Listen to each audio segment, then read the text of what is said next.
Hello students, I am Dr. Praveen Kumar. I am working as Assistant Professor in Government College, Jatusana, Rewari. Today we will discuss diagrammatic presentation of data, 1 and 2 dimensional diagrams.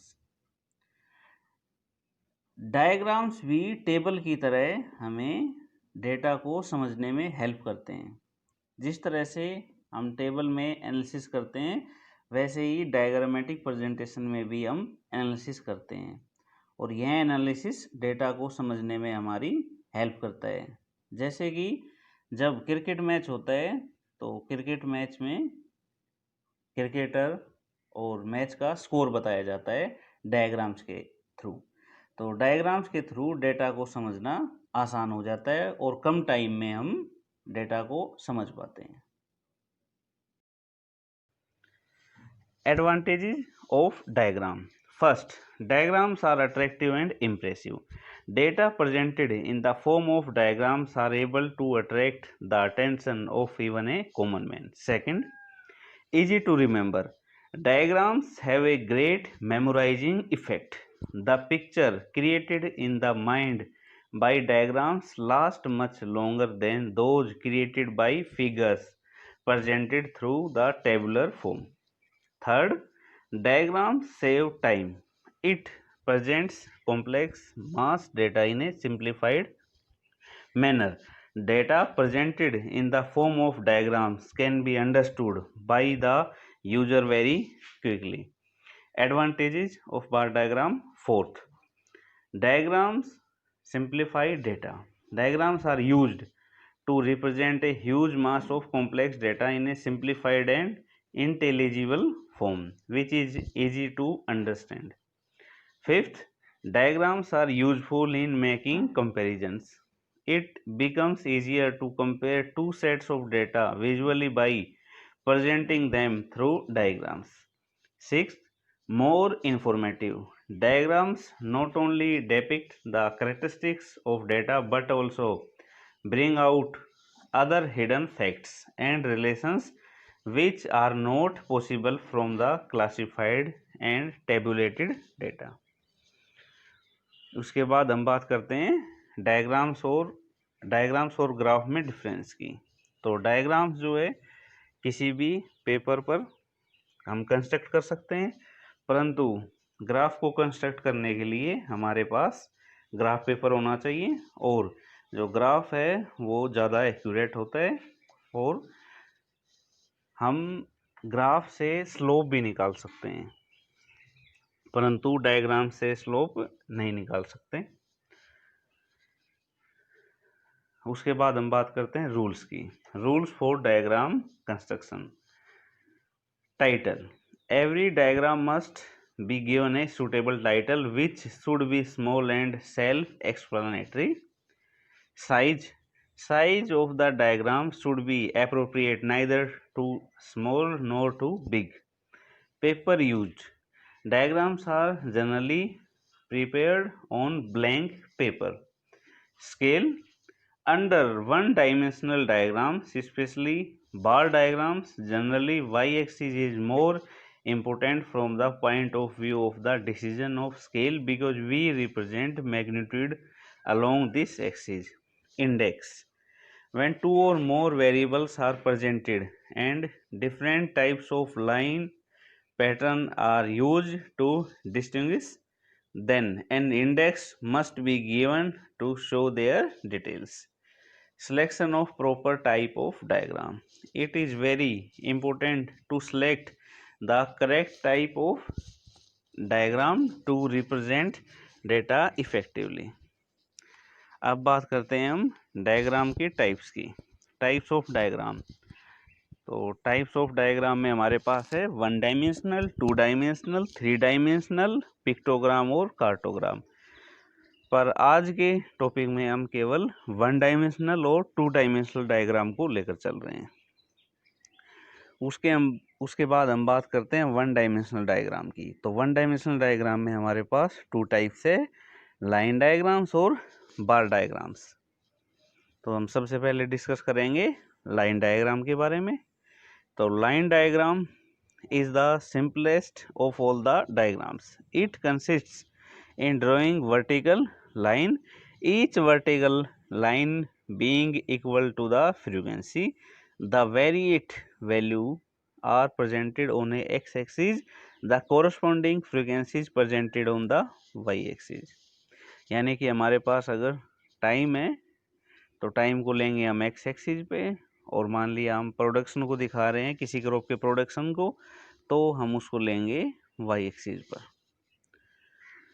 अब हम बात करते हैं example की, और इस example की help से हम लाइन डायग्राम को समझेंगे। तो जो गिवन एग्जाम्पल है वो प्रॉफिट है 2002 से 2008 तक, और 2002 में हमारा प्रॉफिट था 5, 2003 में 8, 2004 में 9, 2005 में 6, 2006 में 15, 2007 में 2005 में 6, 2006 में 12, 2007 में 15 और 2008 में 24। तो हम इसको दिखाएंगे लाइन डायग्राम से। तो सबसे पहले हम ड्रॉ करेंगे एक्स एक्सिस,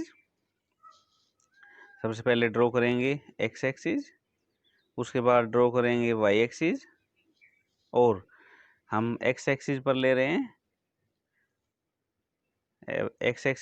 हैं टाइम, और वाई एक्सिस पे ले रहे हैं प्रॉफिट। तो ये है हमारा लाइन डायग्राम, और लाइन डायग्राम में जो हमारा प्रीवियस डाटा था हमने उसी को यहाँ पर सेट कर दिया है कि 2002 में हमारा प्रॉफिट था 5, तो हमने 5 को लिया है और हमने यहाँ इसको टिक कर दिया है। उसके बाद अलग अलग पॉइंट पे हमने टिक कर दिया, और उसके बाद में हम इन सब पॉइंट्स को मिला देंगे, तो ये बन जाएगा हमारा लाइन डायग्राम। उसके बाद हम बात करते हैं बार डायग्राम की। तो बार डायग्राम में हमारे पास 5 टाइप्स हैं: सिंपल बार डायग्राम, सब डिवाइडेड और कंपोनेंट बार डायग्राम, परसेंटेज बार डायग्राम, मल्टीपल बार डायग्राम और डेविएशन बार डायग्राम। तो सबसे पहले हम बात करेंगे सिंपल बार डायग्राम की। तो simple bar chart is used to represent data involving only one variable classified on a spatial, quantitative or temporal basis. In a simple bar chart, we make bars of equal width but variable length. The magnitude of a quantity is represented by the height or length of the bars. तो हमारे पास एक example है और उसकी help से हम बार diagram को construct करेंगे। तो हमारे पास जो एग्जांपल है उसमें 1989 से 1993 तक प्रॉफिट दिखाया हुआ है मिलियन डॉलर्स में, और ये वेरी कर रहा है 10 से 42 तक। तो हम इसको दिखाएंगे बार डायग्राम से। तो जैसा कि मैंने पहले आपको बताया था कि ईयर्स को हम लेंगे एक्स एक्सिस पर, और कोई भी जो ऑब्जर्वेशन की वैल्यू है उसको लेंगे हम वाई एक्सिस पे। तो ये हमारा सिंपल बार डायग्राम। सिंपल बार डायग्राम में 1989 से 1991, 92, 93 का प्रॉफिट लिया हुआ है, और प्रॉफिट को दिखाया हमने वाई एक्सिस पर। वाई एक्सिस पर प्रॉफिट है और एक्स एक्सिस पर ईयर्स है। तो वाई एक्सिस पर उन ईयर्स की जस्ट फ्रीक्वेंसी है, और ये हम पीछे भी देख चुके हैं फ्रीक्वेंसी कितनी है कि 1989 में प्रॉफिट 10 है और 1993 में 42 है। तो यहाँ हम ले रहे हैं शुरू में 10, शुरू में हम ले रहे हैं यहाँ पर 10 1989 में, और 1993 में हम प्रॉफिट ले रहे हैं जैसा कि हमने पहले देखा था 42। तो ये हम ले रहे हैं 42, और इसको हम यहाँ लिख भी सकते हैं, इनकी वैल्यू जो भी वैल्यू हमने ली है इसके हम इनकी इन बॉक्स के ऊपर लिख सकते हैं। अच्छा, उसके बाद हम बात करते हैं सब डिवाइडेड और कंपोनेंट बार डायग्राम की। तो component bar diagram are to be used if the total magnitude of the given variable is to be divided into various parts और सब क्लासेज और components. First of all, a bar representing the total is drawn after it divided into parts। तो हम simple बार diagram बनाने के बाद और जब हम यह सोचते हैं कि यह वैल्यू अलग अलग पार्ट्स में डिवाइड है, तो हम सब डिवाइडेड और कंपोनेंट बार डायग्राम भी बना देते हैं। जैसे कि हमने एक क्लास में स्टूडेंट के नंबर लिए और उन स्टूडेंट के नंबर को जब हम मेल और फीमेल में अगर कन्वर्ट करें तो हमें ज़रूरत पड़ेगी कंपोनेंट बार डायग्राम की। या अगर हमने किसी गांव की पॉपुलेशन ली है तो हम उसको सिंपल बार डायग्राम से दिखा सकते हैं, परंतु जब उसको हम मेल फीमेल या हम कास्ट वाइज अगर उनको शो करेंगे तो हमें ज़रूरत पड़ेगी कंपोनेंट बार डायग्राम की। तो हम एक एग्जांपल लेंगे कंपोनेंट बार डायग्राम का और फिर हम कंपोनेंट बार डायग्राम को कंस्ट्रक्ट करेंगे। तो यहाँ पर 1991 से 94 तक व्हीट बार्ले ओट्स का प्रोडक्शन दिखाया हुआ है और टोटल भी दिखाया हुआ है। तो 91 में व्हीट का प्रोडक्शन 34 था, बार्ले 18, ओट्स 27 और टोटल 79। इसी तरह से 94 तक इन सभी का प्रोडक्शन दिखाया हुआ है। तो सिंपल बार डायग्राम से हम केवल 91 के प्रोडक्शन को दिखा सकते हैं 79 और 92 के प्रोडक्शन को दिखा सकते हैं 81 और 93 के प्रोडक्शन को दिखा सकते हैं 86 और 94 के प्रोडक्शन को दिखा सकते हैं 92। परंतु जब हमें कैटेगराइज करना है 79 को 34, 18 और 27 तो हम दिखाएंगे कंपोनेंट बार डायग्राम से। इसी तरह से 81 को जब कैटेगराइज करना है 43, 14, 24 में तो हम दिखाएंगे कंपोनेंट बार डायग्राम से। तो सबसे पहले हम सिंपल बार डायग्राम ही कंस्ट्रक्ट करेंगे। हम जो टोटल वैल्यू है उसके हिसाब से सिंपल बार डायग्राम कंस्ट्रक्ट करेंगे। 91 के प्रॉफिट को दिखा रहे हैं, सॉरी 91 के प्रोडक्शन को दिखा रहे हैं हमें इतना, और 92 के प्रोडक्शन को ये दिखा रहे हैं, 93 प्रोडक्शन को इतना दिखा रहे हैं और 94 के प्रोडक्शन को इतना दिखा रहे हैं। इसके बाद हमें इसको कैटेगराइज करना है ये 3 ब्लॉक्स में। एक में आपका व्हीट का प्रोडक्शन है, एक में बार्ले और एक में ओट्स का। तो जितना भी ये प्रोडक्शन है आप उसको यहाँ पर लिख सकते हो, ये और ये इन पार्ट्स में आप इनको लिख सकते हो।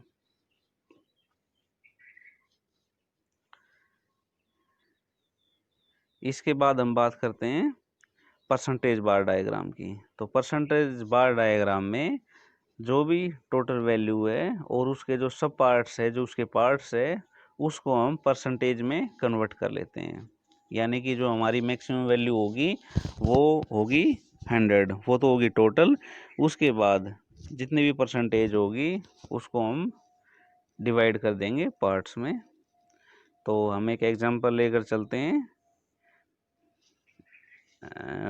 परसेंटेज बार डायग्राम को कंस्ट्रक्ट करने के लिए।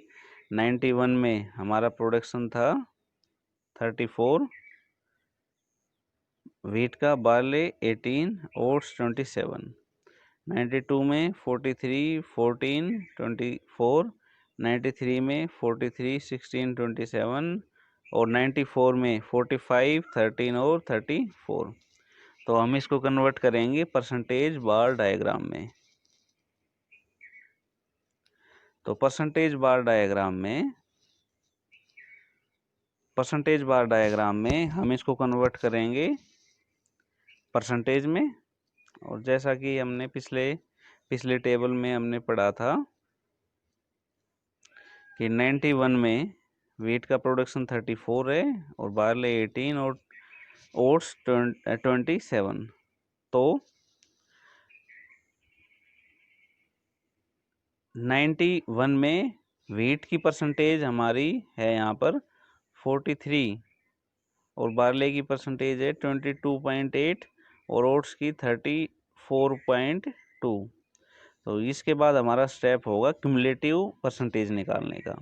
व्हीट 43 और 43 में हमने ऐड किया 22.8 तो ये हमारा आया 65.8। 65.8 में हमने 34.2 ऐड किया तो आया हमारा 100%। तो लास्ट में आएगा हमारा 100%। इसके बाद 92 में वेट का परसेंटेज हमने निकाल लिया 53.1, बार्ले 17.3 और ओट्स 29.6। ये हमने कैलकुलेट कर लिए परसेंटेज।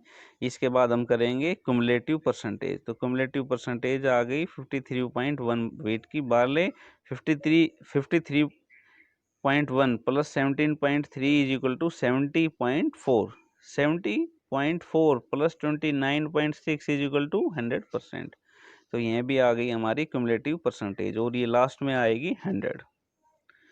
उसके बाद हम बात करते हैं 93 के प्रोडक्शन की। तो व्हीट का प्रोडक्शन की परसेंटेज हमने निकाल ली 50% और बार्ले 18.6 और ओट्स 31.4। फिर हमने कैलकुलेट किए कुमुलेटिव परसेंटेज। तो व्हीट की 50.0 प्लस 18.6 इज इक्वल टू 68.6 और 68.6 plus 68.6 plus 31.4 is equal to 100। तो यह भी आ गई हमारी लास्ट में 100।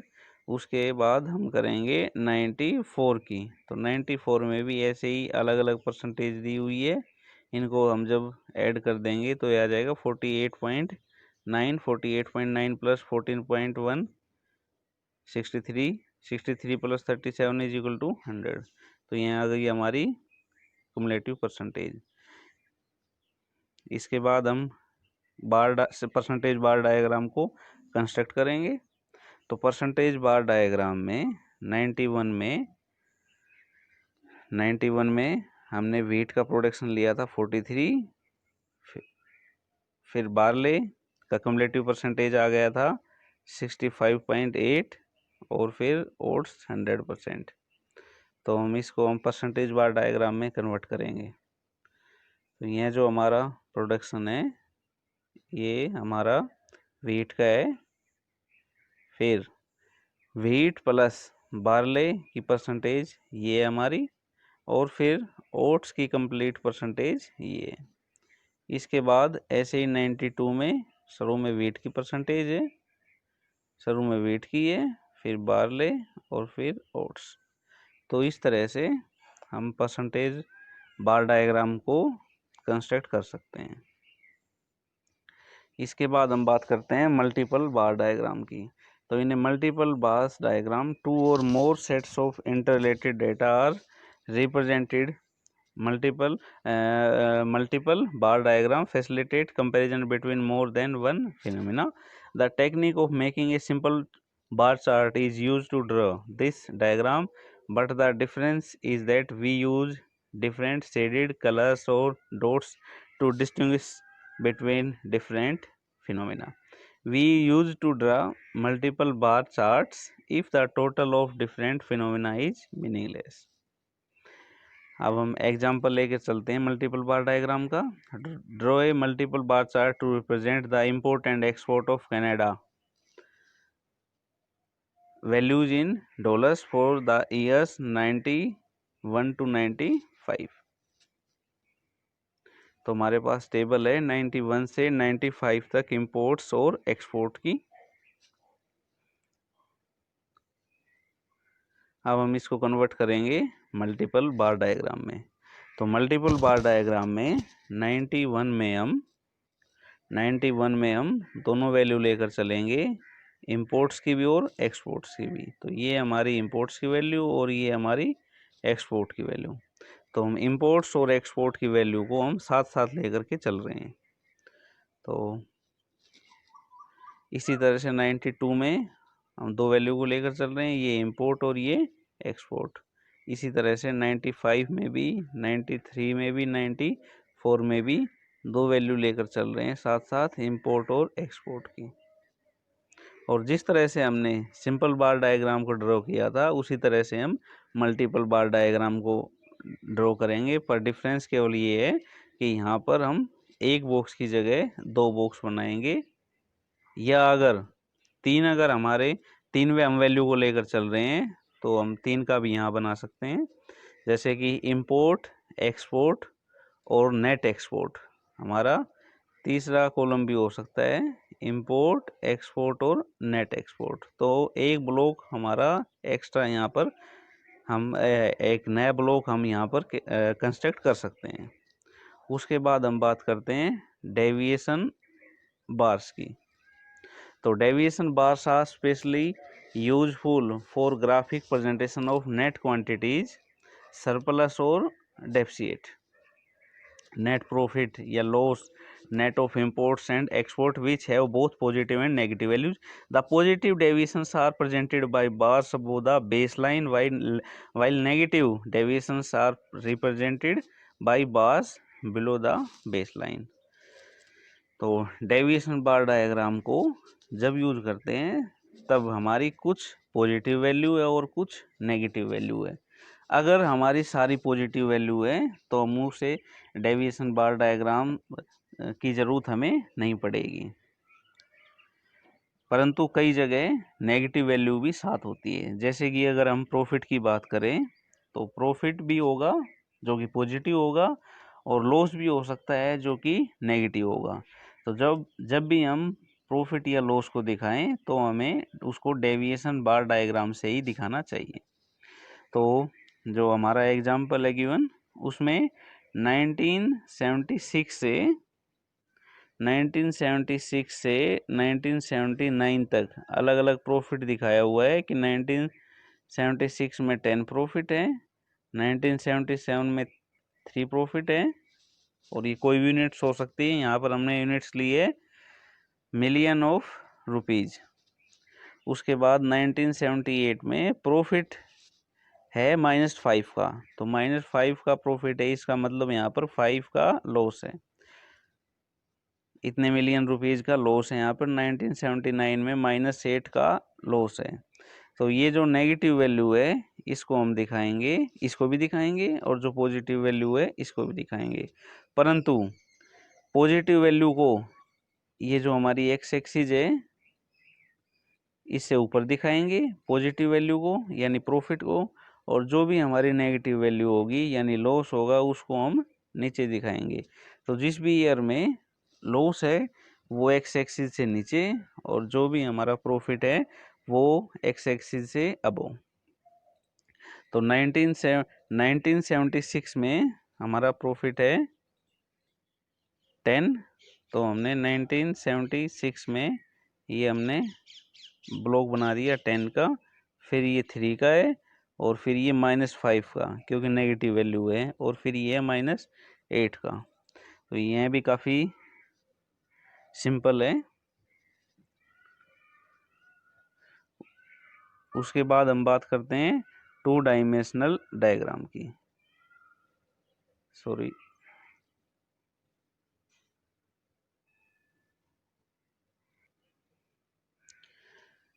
अब हम बात करते हैं 2 डायमेंशनल डायग्राम की।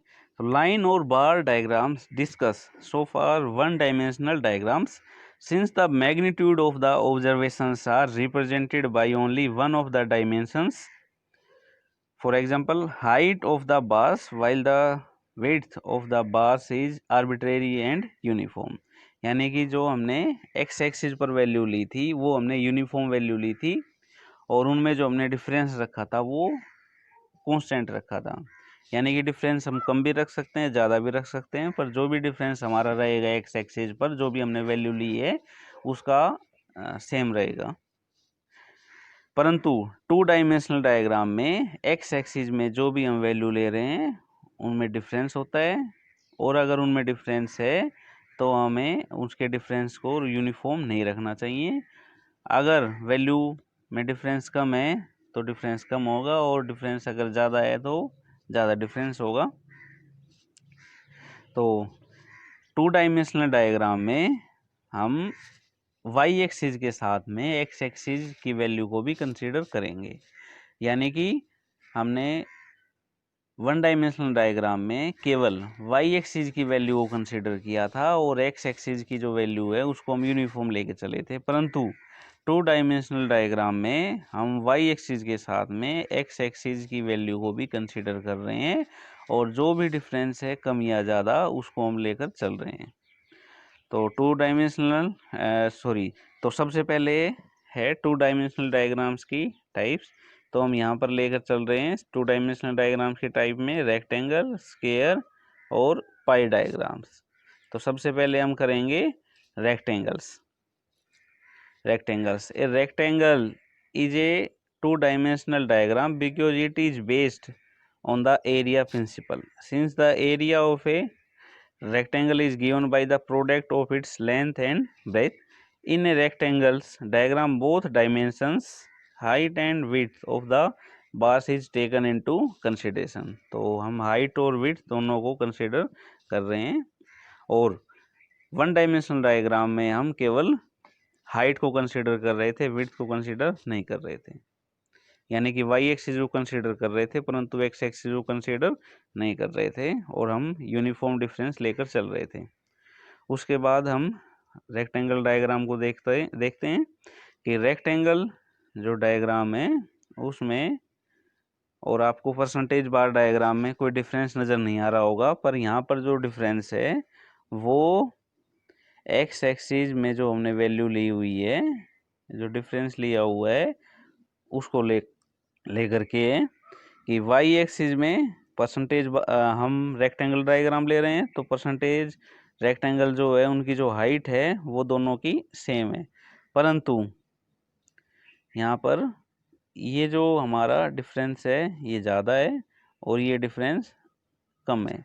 यानी कि अगर हम इसको एक्सपेंडिचर माने तो जो मान लिया ये फैमिली ए है और ये फैमिली बी है, तो फैमिली ए अगर ज़्यादा एक्सपेंडिचर कर रही है तो हम उसकी ज़्यादा वैल्यू लेके चलेंगे, उसका रेशियो ज़्यादा रहेगा। और फैमिली बी अगर कम एक्सपेंडिचर कर रही है तो उसका रेशियो कम लेकर चलेंगे।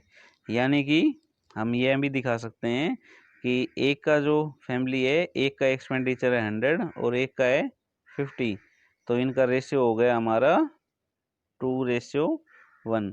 यानी कि हम फैमिली ए का अगर 2 सेंटीमीटर लेंगे गैप तो इसका लेंगे हम 1 सेंटीमीटर, मतलब डबल रहेगा। उसके बाद हम बात करते हैं स्क्वायर डायग्राम्स की। तो like rectangle diagrams, square diagrams is a two dimensional diagram in which the given values are represented by the area of the square. Since the area of square is given by square of its side, the side of square diagram will be in proportion to the square root of the given observations. तो हम एक example लेंगे और हम square diagram को समझेंगे। तो square diagram में हमारे यहाँ पर कंट्री है 3 ABC और यील्ड्स दी हुई है पर हेक्टेयर कि पर हेक्टेयर में जो प्रोडक्शन हो रहा है किलोग्राम में वो दिया हुआ है 350, 647 और 1120। तो अब नेक्स्ट स्लाइड में हम इनका स्क्वायर रूट लेंगे। जो यील्ड्स है 350 उसका स्क्वायर रूट लेंगे तो ये आ जाएगा हमारा 18.7083। फिर 647 का जब हम स्क्वायर रूट लेंगे तो आएगा 25.4362 और जब 1120 का जब स्क्वायर रूट लेंगे तो आएगा हमारा 33.4664।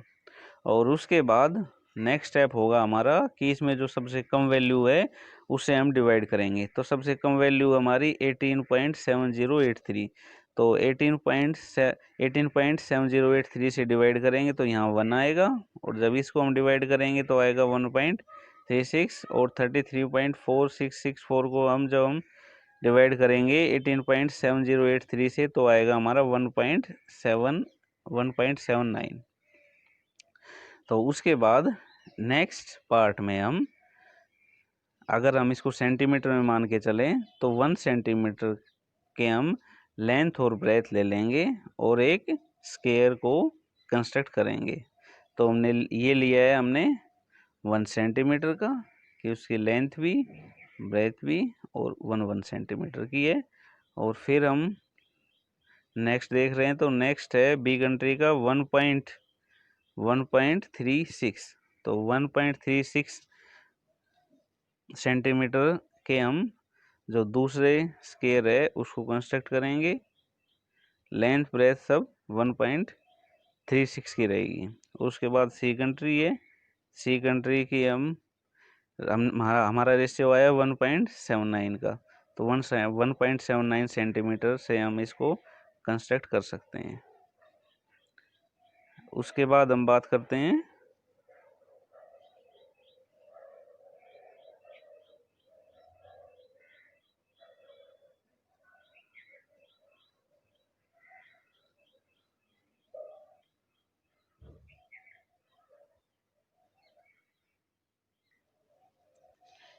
अब बात करते हैं पाई डायग्राम की। तो जस्ट एज सब डिवाइडेड और परसेंटेज बार्स और rectangle are used to represent the total magnitude and its various component, the circle may be divided into various sections or segment.